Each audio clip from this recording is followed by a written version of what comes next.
And Roosevelt said, I don't want you to be hurt or embarrassed if the convention doesn't approve you for vice president again. And he said, Mr. President, if you want me to pull out, I'll pull out. I only want to serve you and whatever you want. Well, Roosevelt, very uncomfortable confronting anybody, things like that. So finally, to make a long story short, he agreed to write a letter to the convention saying that if I were a delegate, I, Franklin Roosevelt, would vote for Henry Wallace. But the convention must decide, which was sort of a backhanded support. And it was interpreted as opening up the convention.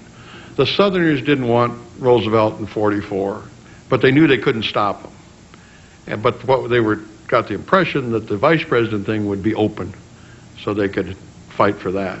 And they would go after Wallace, because they knew they were voting not only for a vice president, but for a next president, because they were aware Roosevelt was so sick that it was very unlikely he would live, and of course he didn't live, 6, 8, 9 months. But when he said to him, he said, I'll write this letter. And then as Wallace was leaving, he brought him down near the wheelchair, and he said, Henry, I can't say so publicly, but as for me, I hope it's the same old team. And Wallace said, is there going to be another letter? He said, no other letters, no. Well, there was another letter that Roosevelt wrote, and he said that either William Douglas or Harry Truman would be acceptable to him. Well, so when this is all over, Wallace, for the first time, realizes painfully that he'd been betrayed by this man to whom he had given the utmost devotion, and really, he just held Roosevelt almost in awe, the charm of the man, and it was extraordinarily disillusioning for him. He found it very hard to understand, and he couldn't believe that this sort of thing had happened. So Truman comes to him and says after the election, I hope you'll help me.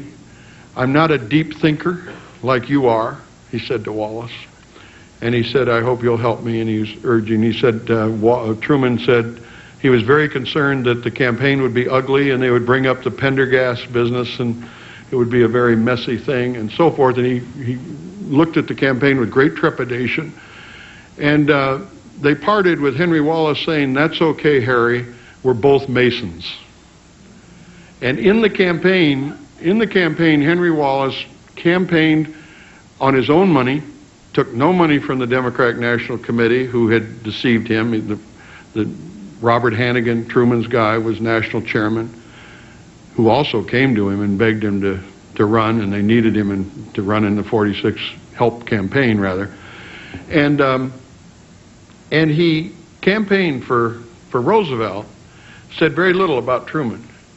And finally, near the end of the campaign, there was a huge rally in Madison Square Garden.